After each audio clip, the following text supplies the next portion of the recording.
much for tuning into the first episode of Sustainable Lab Role Models. I'm Vi, the Sustainable Lab Promoter at GUEST, Glasgow Uni's Environmental Sustainability team, and I am going to be hosting a series of interviews where I'll be interviewing and talking to people who are passionate about sustainable science. So, laboratory-based research is essential for advancing society and science, but it's also extremely energy and resource intensive. And it's estimated that labs are responsible for about 2% of total global waste and 3 to 10 times more energy per square meter than a typical office. By joining the LEAF program, which stands for the Laboratory Efficiency Assessment Framework, laboratories can reduce their carbon emissions and create an environment that supports research quality. And LEAF is a standard set by UCL, and Glasgow Uni uses LEAF to improve the sustainability and efficiency of labs. And labs are awarded either a bronze, silver, or gold level, depending on how many sustainable actions they take. And most of the people that I will be interviewing in this series have already been awarded a LEAF. And yeah, let's just get into it. Joining me today is Mila Collados Rodriguez, a research associate from the Center of Viral Research from Glasgow campus. Do you want to just start off by introducing yourself and what your lab does? So, as you say, my name is Mila. I work at Hotel Lab, but we work with herpes simplex. Basically, we do virology, and yeah, I noticed that virology produce a lot of, let's say, plastic. It requires a lot of plastic to do research compared to other fields. I have worked before in plant field, where you can actually reduce and reuse more the things than virology. So I was wondering what I could do to help with the environment, and that's how I kind of get worried on eco-friendly solutions. Mhm. Great. So why do you think sustainability is important in general? So I think it's a way to avoid building up of trash. We have a lot of plastic in the lab. Most of it is single use. Sometimes you don't use all of it, and anyway, it will end up in the trash, especially in virology because it is contaminated. So we cannot risk maybe recycling in many cases. So we generate a lot of plastic that is single use and may end up just in the landfill. So what pushed you to sign up for Leave? So there was an eco committee, and I thought I could help on being more eco-friendly at work. So we wanted to know what is our level of efficiency in the workplace, and we created a team through different buildings, different floors, because they are built in different times, so they are very different. Not one solution would fit all. So we organize ourselves because we also were aware that in the future, the labs that are not eco-friendly may not be available for applying for grants. So we will need to know what is our level of eco-friendliness and sustainability so we can guarantee our research in the future. That's great. I think your lab has got the silver award, right? It's not only the lab, there are a lot of labs at the Uh, CVR. It's not a single lab on its own that applied for that, but we applied all the the group, buildings, I see. all the floors as a whole.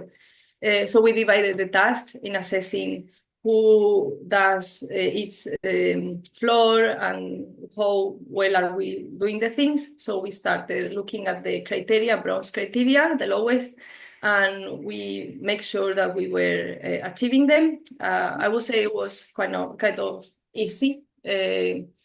So we quickly achieved bronze because we did already some recycling and I don't know, for example, some online booking system, which later on got more widespread.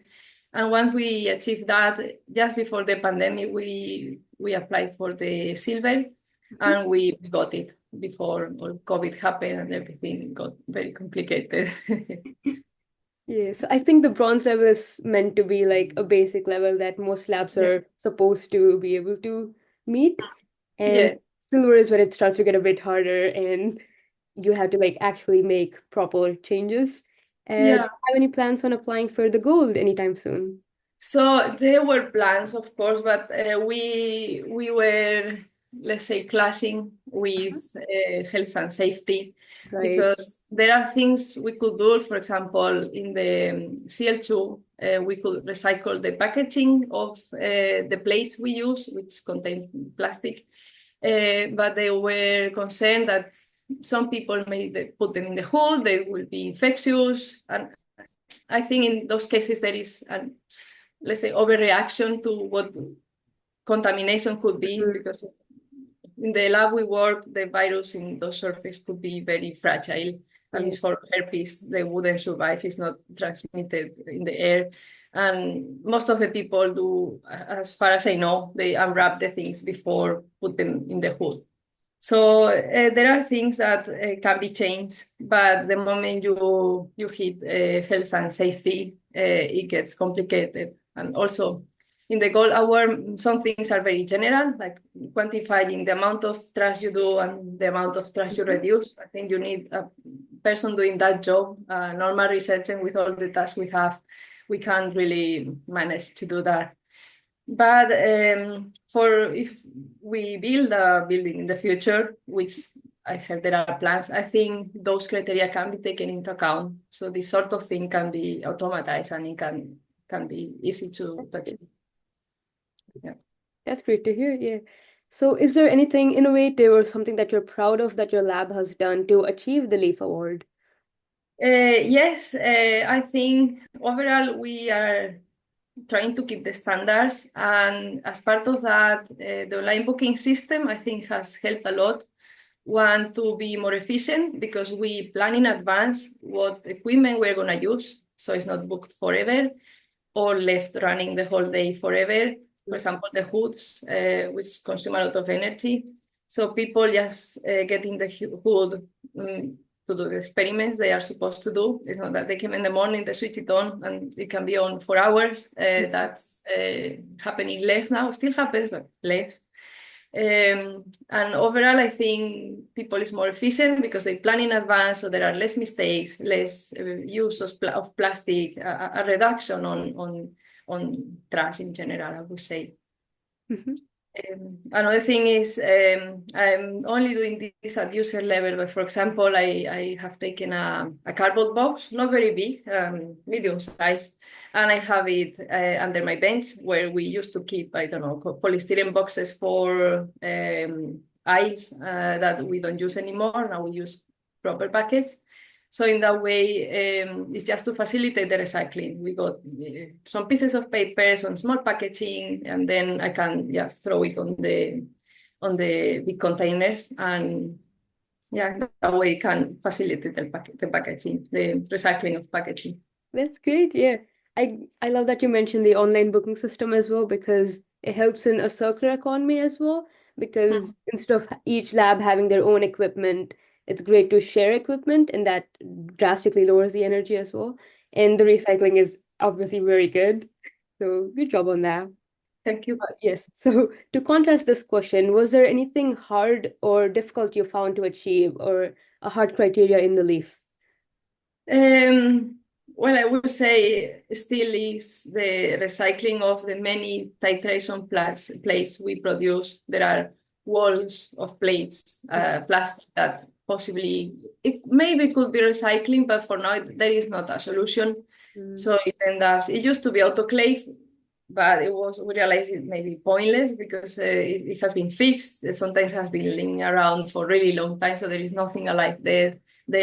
And anyway, we'll end up in the bin. And I think there could be a solution to recycle, but I don't think there is a connection with some facility that can recycle that. And I don't think they know the big problem we have with the amount of Okay. that plastic we produce, that or plates for PCRs as well. There we produce a lot of them.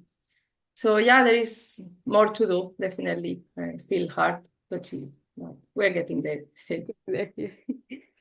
Are there any non-environmental like advantages that you've encountered through leaf? I think so because you find, let's say, mine like people.